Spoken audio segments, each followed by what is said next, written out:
Eto mga boss, hanip itong si Bronny James dito nga sa kanilang back-to-back game kontra nga dito sa Cleveland Charge. Lalong nag-iinit mga boss etong si Bronny, nakapagtala lang naman siya ng 23 points, 9 rebounds with 5 assists. Ito nga para sa South Bay Lakers. Ano nga ba mga nangyari sa game na to mga boss? Tara't pag-usapan natin yan.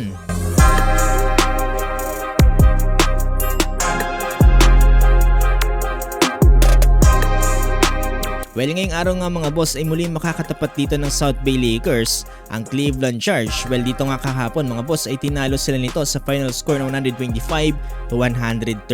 Pero sa kabila niyan mga boss ay naging maganda naman ang performance dito ni Bronny na kung saan nakapagtala ng 15 points, 7 rebounds with 6 assists. Samahan pa yan mga boss ng 4 steals. Ngayon mga boss dito sa kanilang second game ay mas lalo pa palang hihigitan dyan ni Bronny James ang ginawa niya kahapon. Ngayong araw mga boss ay nakapagtala siya ng 23 points, 9 rebounds with 5 assists, shooting 7 out of 14 from the field at 3 out of 5 from the 3-point line. Mapapansin nyo mga boss no, napakaganda na ng mga transition ngayon dito ni Bronny James. Napaka-smooth din mga boss ng kanyang mga assists. Nitong ganito mga boss yung inaasahan ko kay Bronny James. Mas na rin ang kumpiyansa niya mga boss sa 3-point line, hindi na rin masyadong pinipilit yung tira mga boss at kung alanganin man yan ay isinasalaksak niya na lang yan. Lina't panoorin natin mga boss sa naging highlights dito ni Bronny James.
Well, dito nga pala sa naging laban na to mga boss no, talo pa rin dito ang South Bay Lakers ng 3 points. 93-90 panalo ang Cleveland Charge.